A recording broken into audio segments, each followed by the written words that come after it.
with standard form.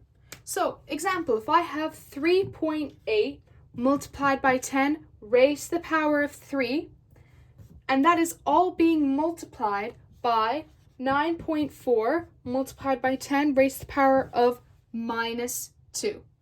So, a little bit of a reminder, with standard form, it has to be, well, in the form of a multiplied by 10 raised to the power of n.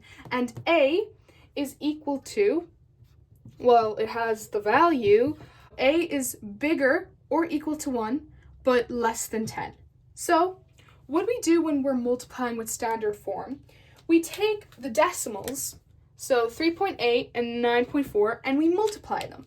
So, by multiplying them, you get 35.72. But 10 raised to the power of 3 and 10 raised to the power of minus 2, we cannot just leave them. So, just to rewrite it, 10 raised to the power of 3 multiplied by 10 raised to the power of minus 2. Does that look familiar?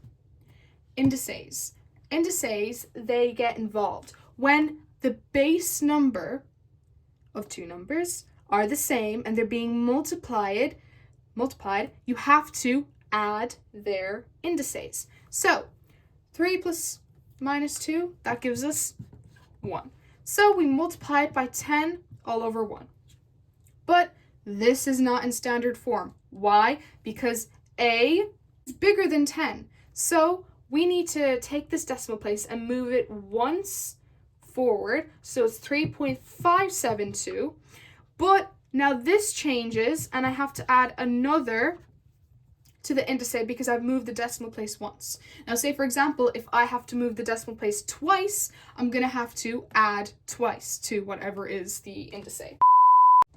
Another example, if we have 3.64 multiplied by 10 raised to the power of minus 2, that is also being multiplied by 9 multiplied by 10 raised to the power of 4. How would we solve this?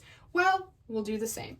We look at the decimals and we basically multiply them. So 3.64 multiplied by 9, that gives us 32.76. And now that we look at the indices, 10 raised to the power of minus 2 multiplied by 10 raised to the power of 4, bases are the same, they're multiplying, so that means I have to add the indices. So that will give us 10 raised to the power of 2.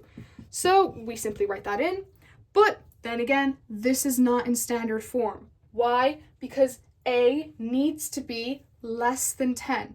So we're going to move the decimal place once, so that'll give us 3.276. And since the indice is 2, we're going to have to add one more to it and make it 3. And this is it in standard form.